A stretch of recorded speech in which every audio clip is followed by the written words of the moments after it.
past few weeks, we've traveled the country meeting our workers and our industries. And people understand that we're living in a much more unpredictable and dangerous world. There are things we cannot control, but there are lots of things that we can control. What we heard is this. First, a call for more support. Second, a pride to keep building Canada strong. And third, a shared determination on that mission. The global trade landscape is shifting, and Canada must meet the moment. Our government is building a more resilient, a more independent economy, one that puts Canadian workers and industries first. Aujourd'hui, nous investissons dans nos travailleurs et nos industries. On investit dans les gens de chez nous et dans nos entreprises. Les gens veulent qu'on agisse et c'est exactement ce qu'on fait. On le fait parce que c'est bon pour notre économie et c'est bon pour le Canada. We're doing this not only to protect our economy now, but also to make sure that we're thinking ahead and we're acting for the long term. And together, we're laying the foundation for Canada's prosperity wherever region of this country can grow, succeed, and lead. And with now, indeed, and now, it is my pleasure to present you the Prime Minister of Canada, Mark Carney.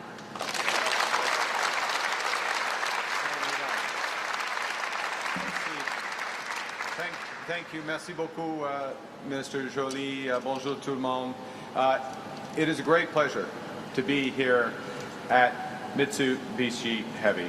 I just want to say a word before I get started about what an incredible company this is. Wade, Luke, thank you for welcoming us here because this is a company that is connected across Canada and is connected around the world. I lived in Japan 35 years ago now. Oh, am I 60? Yes, I am 60. Well, leading company then, leading company now. And it's a signal of the importance of companies like this, a signal of the importance of the issue we're going to talk about today. I'm joined today by Cabinet colleagues, Minister Joly, Minister Champagne, Mr. MacDonald, Mr. Hajduk, Mr. De Bruzen, Mr. Lightbound, and Secretary of State Zaruchelli. I'm joined by the Peel Caucus. You are joined by the Government of Canada. We have just come from 2 days of our federal cabinet convening in North York, and we spent those days with a clear focus on delivering our overarching mission in this time of crisis. Our overarching mission is to build Canada's economic strength in face of unprecedented change. Now, here at Mitsubishi Heavy Industries, we're surrounded by examples of that strength. State-of-the-art manufacturing, state-of-the-art assembly expertise, Canadian skill and ingenuity, a supply chain that makes heavy use of Canadian materials such as Quebec aluminum. And workers in this facility are building more than aircraft. They are building a stronger future for their families and for our country. Alors que le nouveau gouvernement du Canada regarde vers l'avenir, nous restons concentrés sur une priorité. Donner à nos travailleurs les moyens de le saisir. Doubler le rythme de construction de logements au cours de la prochaine décennie. Accélérer les grands projets d'intérêt national. Mettre en place une nouvelle stratégie industrielle de défense en reconstruisant, en réarmant et réinvestissant dans nos forces armées. Et garder le cap sur 3 objectifs clairs. Protéger nos communautés, sécuriser nos frontières et réduire le coût de la vie. The world is changing rapidly. The largest economy, the United States, is fundamentally reshaping all of its trading relationships. And we're moving from an age that lasted decades, an age when free trade was a motor of global economic growth, to a new age, an age of economic nationalism and mercantilism. You know, the U.S. tariff rate is now the highest it has been since the Great Depression in the 1930s. And these tariffs are being applied to all countries on nearly all goods. And the changes in U.S. policy go beyond tariffs. Countries now must in effect buy access to the world's largest economy through investments, through unilateral trade liberalization, and policy changes in their home markets.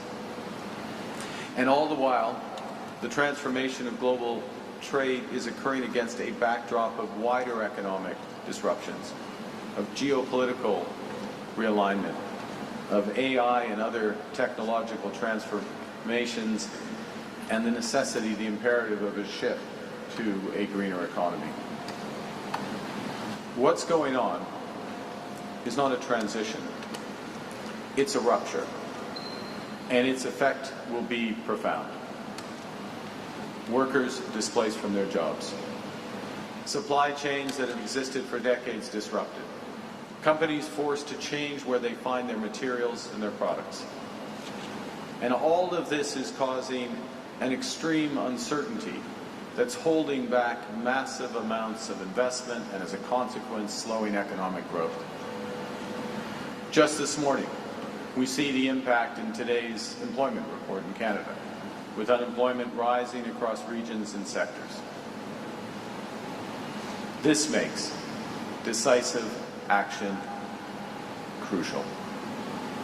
To be clear, we're in a position right now where Canada currently has the best trading deal with the United States of any of their trading partners. 85% of our trade with the U.S. is now tariff-free. We have the lowest tariff rate of any country in the world. But we also know that given all those changes, given the rupture, we can't rely on our most important trading partner as we once did. Le libre-échange, depuis longtemps, est un pilier de l'économie canadienne. Pendant des décennies, notre participation croissante au marché américain a constitué l'un des fondements de notre force économique. Le commerce représente près de 2/3 du produit intérieur brut du Canada. Des secteurs comme l'automobile, l'acier et l'aluminium envoient plus de 90% de leurs exportations vers les États-Unis et, dans bien des cas, les chaînes d'approvisionnement sont interdépendantes. Ces secteurs sont essentiels pour notre économie en raison de l'ampleur de leur production, des carrières qu'ils génèrent et des collectivités qu'ils soutiennent. Ce qui était autrefois une des plus grandes forces du Canada est aujourd'hui devenu une vulnérabilité. So our relationship with the United States, so essential for so many industries, was once one of our greatest strengths, and in many cases, in certain sectors, has become a vulnerability. This disruption calls for a bold new approach. And given, as Minister Joly said, given that we can't control what other nations do, Canada's government is focused on what we can control. And that means building our strength at home, building Canada strong.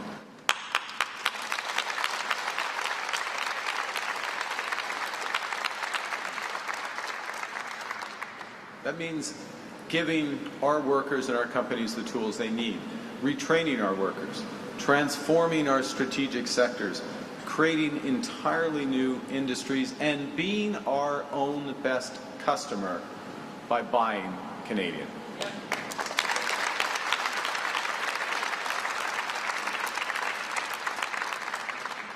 And to these ends, our new government is embarking on an ambitious plan to secure a new era of prosperity out of this age of adversity. Our new industrial strategy will help transform our economy from being overly reliant on the United States to one that is more resilient to global shocks. A new economy that's built on a solid foundation of Canadian industries, Canadian workers, and it's bolstered by diverse international trading partners. To drive this transformation, we've just launched the Major Projects Office.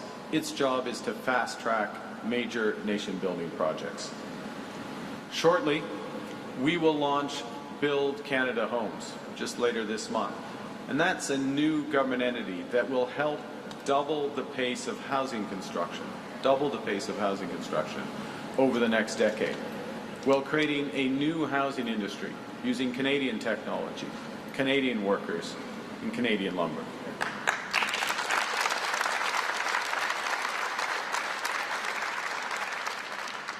This fall, we will unveil a new defense industrial strategy so that our defense estimates, which will be enormous, our defense investments support the growth of Canadian industries and create Canadian jobs and careers. We'll begin this month our negotiations of a new defense and security partnership with the European Union, and we launched a new trade diversification strategy to develop new export markets. We will soon also release our climate competitiveness strategy to position Canada as a leader in decarbonization. As Canada's new government embarks on these missions, we will work to ensure Canadian businesses and workers have the tools that they need to help drive this transformation. Let me be clear. If we want our economy to grow, and we do, with thriving careers at home and booming exports around the world, we must once again become a country that builds big and builds fast.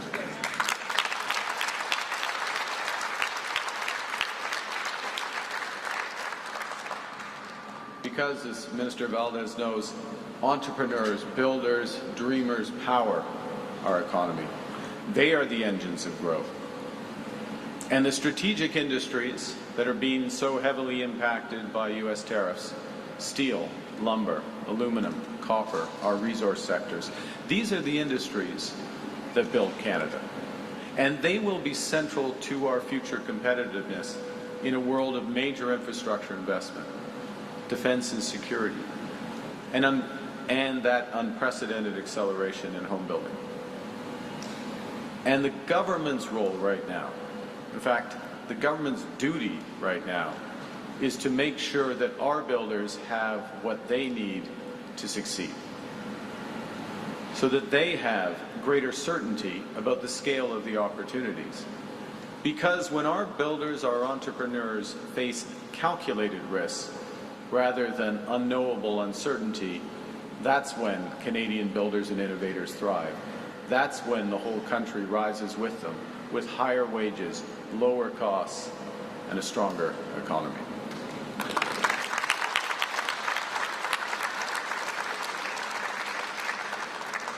So today, to fortify our economic strength, my colleagues and I are announcing a series of ambitious new measures to protect, build, and transform our strategic industries. These are the sectors where workers and businesses have been impacted by those tariffs and trade disruptions. And we're building on our recent initiatives to help transform Canada's steel and lumber sectors. The measures today will help workers acquire the skills and businesses to retool their production, businesses to diversify their products and markets, and, crucially, spurring more demand right here at home for Canadian businesses. The first and foremost, the foundation, is Canadian workers. And we're going to support Canadian workers so they can drive Canada's economic transformation with new skills training and help them seize the exciting high-paying careers that transformation will create.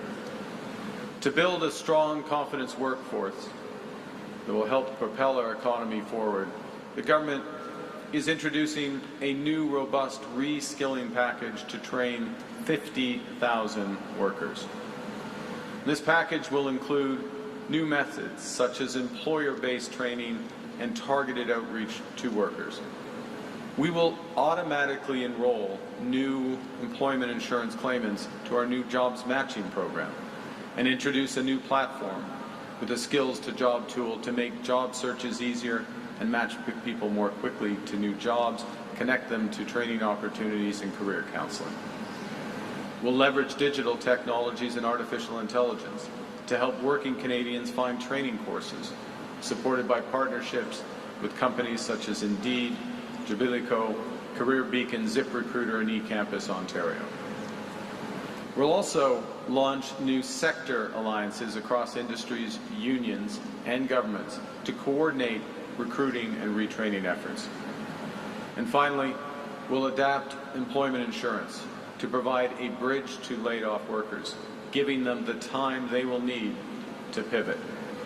This will include providing long-tenured workers with up to 65 weeks of benefits. That's 20 more weeks than they have access to today. And we'll waive the one-week waiting period for over 700,000 claimants.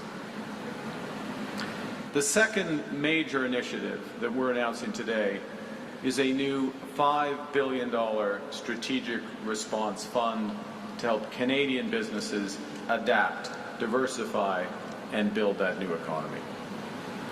This fund has three core objectives. First, to help businesses pivot to new products and markets. Secondly, to retrain and retain skills and production here in Canada. And thirdly, to make our businesses globally competitive.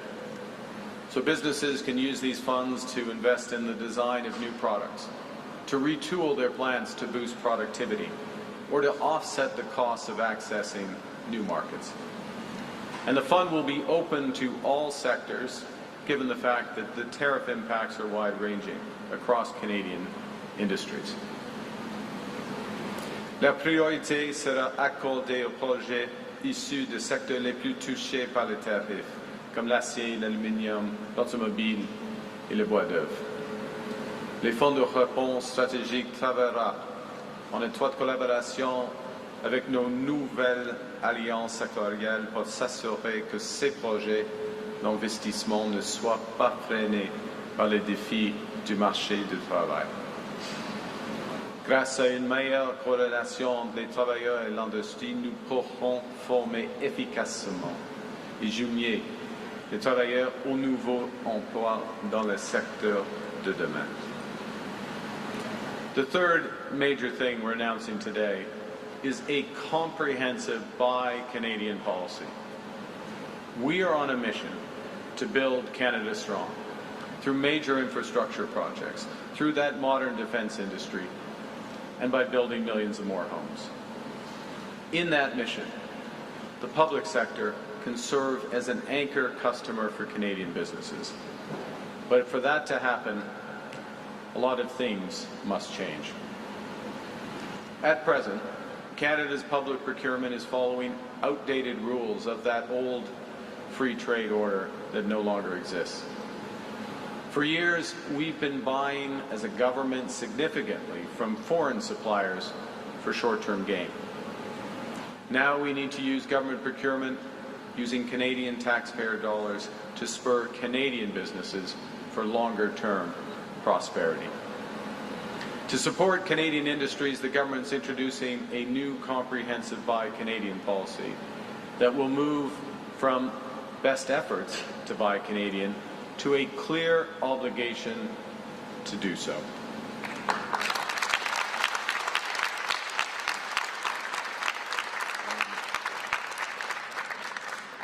And when Canadian suppliers are truly unavailable, will require local consent and purchases from trusted partners. And these cases will be the exception, not the norm. They'll have to be approved by ministers. We'll apply this approach beyond a narrow definition of the federal government to all federal agencies and all federal crown corporations, leveraging every dollar the federal government spends and invests. And finally, we're going to cut out red tape and simplify access for businesses to those federal procurement opportunities. This is an approach that can also help serve as a roadmap that could be adopted by provinces, territories, and municipalities. Le Canada est une fière défenseur des accords de libre-échange. Nous les respecterons et continuerons de les renforcer avec des partenaires fiables. En parallèle, nous devons mettre davantage à profit nos propres ressources. Dans l'Union européenne, les 3/4 de l'acier qu'on utilise sont produits sur place. Le Canada, en revanche, exporte souvent près de 60% de ses matières premières et importe ensuite les produits finis. With these changes in procurement, we will build more with Canadian steel, Canadian lumber, Canadian technology, Canadian workers. We will build big, build bold, build Canadian. Now, I said a moment ago when I started that this is a rupture. It's a big change that's being forced on us in a short period of time. So we need to provide immediate liquidity relief to businesses. There's immense change in a short period of time, and businesses that have relied most heavily on the trade with the United States, such as the auto sector, will need temporary immediate relief from liquidity pressures. Businesses need time to reposition themselves for the future. And for small and medium-sized businesses, the Business Development Bank of Canada will increase loans, the maximum loan size to help with this, from $2 to $5 million. For largest businesses and larger businesses, the Large Enterprise Tariff Loan Facility will provide flexible financing at scale with lower interest rates and longer maturities. We're going to implement these changes immediately to ensure that our businesses can bridge the gap to the future. And it's not all about money. Some of it is about regulation. So to add flexibility to the automotive sector, we will remove the 2026 electric vehicle availability standard, which specifies the share of new vehicle sales that must be electric next year. This will provide immediate financial relief to automakers at a time of increased pressure on their competitiveness. And the government will begin immediately a 60-day review of the EV standard to identify future flexibilities and ways to reduce costs. And will advance new options to bring more and more affordable electric vehicles to Canadians. And fifth, we're announcing today that we're acting to protect Canada's agriculture and seafood industries. I'm going to focus on Canadian canola, which has been hit with Chinese tariffs. Also Canadian beef that's been subjected to unjustified trade action since 2021, and Canadian lobster since March of this year. To strengthen these sectors, Canada's government will introduce a new biofuel production incentive, providing more than $370 million to assist domestic producers and help them restructure their value chains. We will make targeted amendments to the clean fuel regulations to spur the development of a vibrant biofuels industry in Canada. And will increase the loan limits for Canadian canola producers to $500,000 and invest in agri-marketing and trade diversification measures to support our entire agriculture and seafood sectors. En mars, notre gouvernement a annoncé une initiative régionale de réponse tarifaire pour les petites et moyennes entreprises touchées par les tarifs américains. L'objectif était clair: stimuler l'investissement, mettre de nouveaux produits sur le marché et adopter des technologies novatrices. Aujourd'hui, nous allons plus loin. Nous élargissons ce programme en faisant passer le financement de 450 millions à $1 milliard. En prolongeant les délais de remboursement jusqu'à 9 ans et offrant de nouvelles contributions non remboursables jusqu'à $1 million dans tous les secteurs, y compris l'agriculture et les produits de mer. Parce que l'économie canadienne repose sur les petites et moyennes entreprises. Et si nous voulons bâtir l'économie de demain, elles devront investir maintenant. The mission that is guiding Canada's new government, the North Star that we follow, is building lasting economic strength for Canadian workers and their families. With economic uncertainty making it challenging for the private sector to invest, government must act. As Minister Joly said, government is meeting this moment with the most comprehensive suite of trade resilient measures in Canadian history. We're building these measures around 5 principles. A focus on the future to ensure that workers and businesses have the tools they need to pivot to new opportunities. Secondly, we're making sure the application is widespread.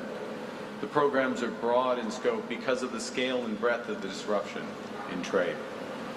Third, we're making sure they're flexible so they can be adapted to changing circumstances. Fourth, making sure they're accessible, making it simple to access them, keeping red tape at a minimum. And finally, they're cooperative.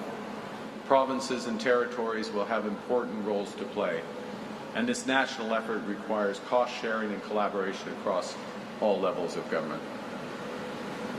Ces nouvelles mesures donneront à nos industries et à nos travailleurs les outils nécessaires pour bâtir une économie plus solide, un avenir où l'économie du Canada dépendra moins d'un seul partenaire commercial et reposera sur des bases solides. Un marché canadien fort, une demande canadienne vigoureuse et des partenaires commerciaux diversifiés. Now, to conclude, we look back over our country's history. We've always turned challenges into opportunities. Canadians built the Transcontinental Railway to open new markets for wheat and timber. We retooled entire sectors of this economy in the fight during the Second World War. And then we built hundreds of thousands of new homes in record time for returning heroes and their families. We built a new seaway to unlock the potential of the Great Lakes economy. We forged new trade links for steel and lumber when old markets closed. And now, at this moment of profound change, we bear the same responsibilities, and we should have the same ambitions as those who became before us. Our ambition is to build the strongest economy in the G7. We know we need to act now, invest now, precisely when it's hard. And that's why we're charting an economic strategy to move our country forward, from reliance to resilience, from uncertainty to prosperity. En appuyant nos travailleurs, nos entreprises et nos industries, nous bâtirons un Canada fort. We will build Canada strong with your support. Thank you very much. Merci.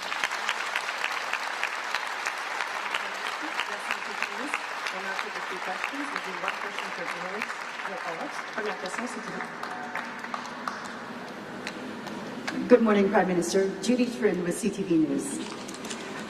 Given that your government is pausing some EV targets and reevaluating the policy, and in your own words, you said you would like to pursue new options to bring more affordable electric vehicles to Canada. Does that mean that your government is also considering lifting the 100% tariffs that your predecessor put on electric vehicles made in China that have triggered punishing tariffs on the canola industry in Western Canada? Thank you for the question, Judy. The first thing is to say, from our perspective on climate competitiveness, is to develop the competitiveness of our industries everywhere from the resource sector through to manufacturing, through to services, so that Canadian businesses can compete. We can grow foreign markets. We can grow jobs and sustainable jobs here in Canada. And in that regard, there's a series of measures that we're taking and will take, starts from the tax system and works its way out, so that the investments in decarbonization are happening here in Canada. You will see some elements of that coming with the major projects when those announcements are made as well, but there'll be a more comprehensive approach for climate competitiveness as part of our global industrial competitiveness strategy, and you'll see that in the coming weeks. That's the first point. So I want to put it into that context. The second is that we are working through, we're at the start of a restructuring in the Canadian auto sector. The suspension of the EV mandate for 2026 is part of helping with that. Crucially, that strategic response fund that we announced today, the $5 billion that's available for retooling, reinvestment, repositioning, we expect heavy use in the auto industry to help with that repositioning. And it is in the context of broader trade discussions, yes, with the United States, first and foremost, given the deep ties between Canada and the United States in the auto sector, as well as other countries. With respect to China, we have begun more intense engagement with China with respect, first and foremost, to canola and other agricultural and seafood products, but it will, I'm sure those discussions will branch out, but it's too early to come to any conclusions on those. Thank you. Bonjour, Monsieur le Premier ministre, Valérie Gavage de Radio-Canada. Vous abandonnez aujourd'hui cette mesure sur les véhicules électriques. Vous avez abandonné la taxe carbone.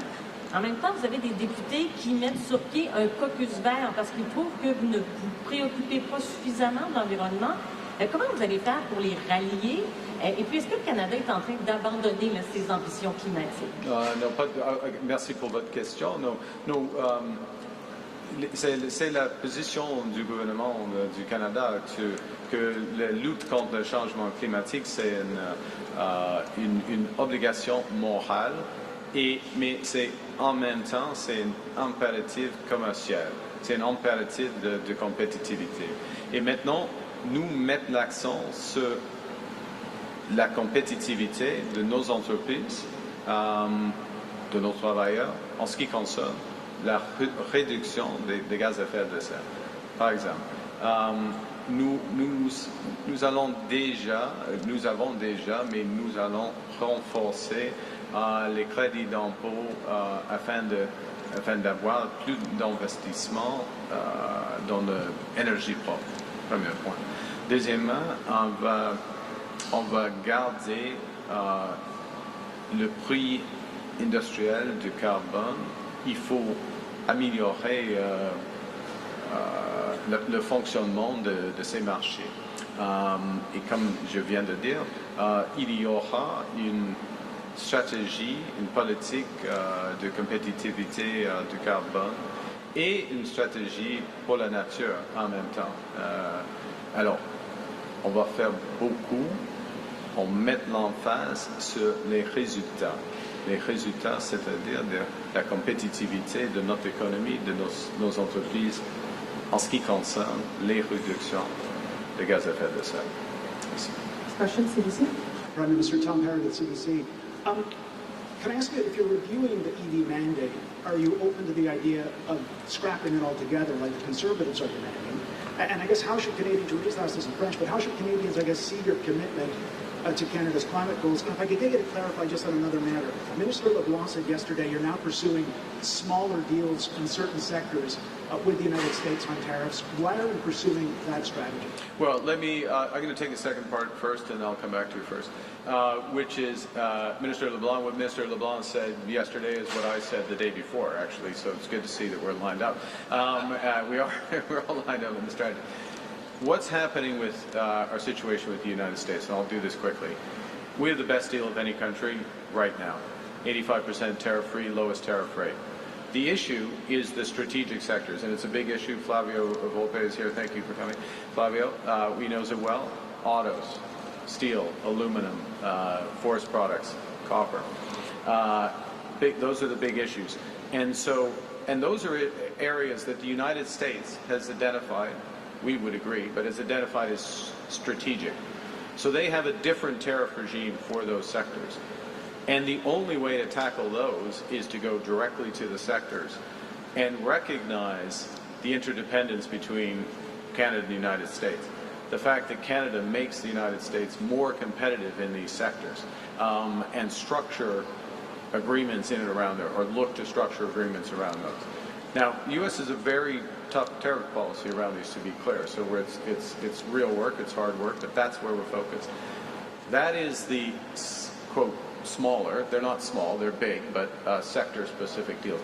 At the same time, there will be a review of our overall trading arrangement with the United States and Mexico, CUSMA. We have begun the preparations for that. I expect the Americans and the Mexicans will do the same. That will happen, begin in the new year. But effectively, that is the bigger trading relationship, and so the focus for the larger trading relationship shifts to there. With respect to EV mandates, let's be absolutely clear. We have an auto sector, because of the massive change in U.S. trade policy, is under extreme pressure. We recognize that. That's why we put in place the major liquidity facility, and it is an enormous liquidity facility, the large enterprise tariff facility. That's why we're putting in place $5 billion in the strategic response fund. That's why we're working with worker retraining. And that's why we're also looking for Buy Canadian opportunities with that sector, okay, that and other sectors. In that context, the EV mandate this year adds to the liquidity issues they have, the financial challenges that these producers have. They've got enough on their plate right now. So we're taking that off, allowing them to focus, working with them. We're using this as an opportunity as part of a broader strategy on climate competitiveness to look at all our measures to help get greenhouse gases down, as I said a moment ago in French, greenhouse gases down in the key sectors, as well as across the economy. And we'll look at the interaction between the EV mandate, our clean fuel standards, our investment tax credits, our trade policy, all of those elements, because what this government is focused on is absolutely results. Not saying something's going to happen at a certain time, but giving workers and businesses the tools to make it happen. Prochaine question. Oui. J'ai déjà répondu en français, en effet, parce que c'était le questionnaire avant, c'était presque le même. Alors, pardon. Madame. Bonjour, Amy Bergeron, la presse canadienne. Sur votre annonce, en annonçant autant de mesures aussi vastes, aujourd'hui, est-ce que vous dites aux entrepreneurs, ça peut être encore très long, la guerre tarifaire, armez-vous de patience? Et pourquoi avoir attendu jusqu'à aujourd'hui tout ce temps-là pour que le secteur de l'aluminium reçoive de l'aide financière? Oui, le processus de la restriction de l'économie canadienne va durer un certain temps. Ça c'est absolument clair, parce que, comme j'ai dit, c'est une rupture. Les politiques américaines économiques ont changé profondément. Oui, il y a des négociations. Oui, on va gagner de plus, probablement, dans les négociations. Oui, on va diversifier nos marchés, absolument. Mais ce processus va prendre du temps. Alors, il faut investir, et en ce moment, il faut investir maintenant afin d'accroître la compétitivité. Alors, c'est la raison pour laquelle d'avoir dans vos mots des initiatives vastes. Alors, en ce qui concerne le secteur d'aluminium, il y a toujours les options d'avoir accès au large enterprise tariff liquidity, la liquidité là. Et oui, maintenant, il y a d'occasion avec le fonds de réponse stratégique, parce que nous avons des discussions tout le temps avec le secteur d'aluminium, ministre de l'Industrie, ministre des Finances et moi-même. Alors, c'est approprié maintenant. Et le montant, comme vous l'avez dit, c'est 5 milliards de dollars. C'est approprié. Ouais. Mais pourquoi maintenant et pas avant? Pourquoi pas avant? C'est le moment. Maintenant, c'est fait. Good morning, Prime Minister. Good morning, Minister Joly. Prime Minister, you and your office announced yesterday a willingness to support Ukraine with military scalable assistance, military assistance to support a lasting peace of the country. But now we've heard the Russian president reject such security assurances. He says that any troops, foreign troops in Ukraine would be a legitimate target Does that change at all your stance that was announced yesterday? Look, President Putin is the cause of this war. He has not yet come to terms with the need for peace. We need to maintain, through the coalition of the willing, other allies, the Ukrainian armed forces need to maintain maximum pressure. That pressure has several aspects. First, obviously the Ukrainian forces themselves and ensuring that they are appropriately armed in their valiant fight, and Canada has just reinforced that, as have other allies. Secondly, that pressure is economic. Sanctions. We have put in place sanctions on more than 3,000 individuals, tightening the oil price cap and other sanctions. The next wave of sanctions is being prepared amongst allies, and it will come, and these are having an effect on Russia's economy, and we need to keep there. The third aspect is to make clear that Ukraine will be supported when peace comes, when there is a cessation of hostility. First and foremost, that's the Ukrainian army, but yes, it will need to be backed up by robust and credible security guarantees. That's why Canada is in the coalition of the willing, and through part of that. Mr. Putin is the cause of this war. He's the reason for the killing. He is not going to dictate the terms of the peace. Next question, Laura. Good morning, Prime Minister. Laura Stone, Globe and Mail. I wanted to ask about our story today on Tom Pitfield.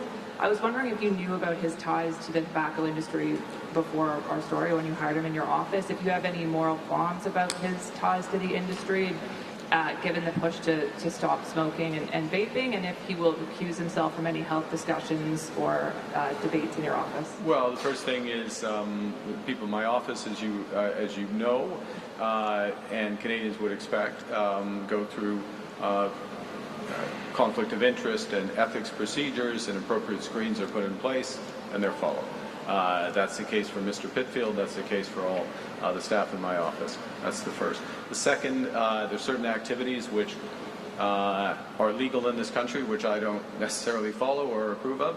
But that's people. We have tobacco industry in the country. We have people who smoke in this country. It is legal to buy cigarettes in this country. I make no judgment about that. Thank you. I can't hear you. Will he be involved in any health discussions or policy discussions? I don't know. Next question, please. Non-issue. Good morning, Eric VNOC, CH News. We cover Hamilton and Niagara region, which has a large number of foreign workers. Is your government planning on making changes to the temporary foreign worker program? Look, I think the first thing I'll say is that what this government is committed to do, and we are putting in place the measures in order to do it. I'm going to give a specific example of some success here with respect to foreign workers in a moment. But our overall commitment, and let's put this in context, foreign workers are about 7% of the labor force, a little more than 7% of the labor force, and we've committed to get that number down to less than 5% by 2027. Okay? So that takes a comprehensive strategy, it's adjustment, and we're talking students, we're talking asylum seekers, temporary foreign workers, all classes, provincial nominee program workers, all these classes of workers. With respect to temporary foreign workers, they are less than 1% of the labor force. We're looking to adjust those levels and the composition of those workers. And one of the things that this government put in place was restrictions to reduce the flow of low-wage foreign workers, so those who are taking the lower-wage jobs in this country. And that flow is down 70% this year. I'll repeat that, 70% this year. So context is important, trajectory is important. We're acting, things are moving. Next question. We'll have time for one last question. Ira? This is Iraq Chakar, Turkish Voice of Canada. Prime Minister, your mandate pledges to attract top global talent while returning overall immigration to sustainable levels. Yet recent data show an uptick in skilled immigrants and even citizens leaving Canada, citing housing and wage pressures, as you know. As you pursue new alliances and define strategic sectors, how will you prevent reverse migration from hollowing out the workforce those sectors need? And what concrete retention targets or measures are you setting to keep up talent here? Okay. The first thing is, I view your question the following, and thank you for it. It's about having the best quality of life in the world in Canada, and there are a series of things that we're doing that's going to add to Canadian quality of life. I'm going to focus on two. We're in the Peel region. I'll focus on two that are issues here. There are issues elsewhere in the country, and the first is around crime and safety in our neighborhoods. This government is committed to reforming the criminal code to ensure that organized crime, gang crime, crime with handguns, home invasions, auto theft, that the individuals who participate in those crimes pay the price they should with consecutive sentencing, that they are not in a position where they commit a crime one day and they're arrested and then out on bail the next. So bail reform being at the heart of it. We're committed to having more officers at our border, 1,000 more border agents, more RCMP, committed to working more closely with the provinces. And I'll give you a specific example with respect to the last. We've been working with the Council of Federation, all the provinces, on bail reform. We will be legislating on that. We're proposing legislation, I should say, to the House on that next month. I met with Premier Ford this morning as part of an ongoing conversation about how we can address these issues, what the federal government needs to do on the criminal code. I agree with Premier Ford on these issues, and that's why we're moving on them. What the province and the municipality can do in terms of policing more effectively. So we're working very closely. That's one aspect of quality of life. Another aspect of quality of life is housing. In the next few weeks, we will announce the launch of Build Canada Homes as part of doubling the rate of housing starts in this country, including in this region, to help ensure people have homes, have the communities they wish, and help with that. I just want to point out that there are many factors that drive where people live, and where we are focused today, tomorrow, in the future, is on Canadians having the best quality of life possible. Yes, it starts with the economy and responding, meeting to the moment. That's what today's announcement is about. But it also goes to the fundamental of being safe in your community, owning your own home, being able to pay your rent, living a good life. Well, Listen to our press conferences. Merci beaucoup. Thank you very much.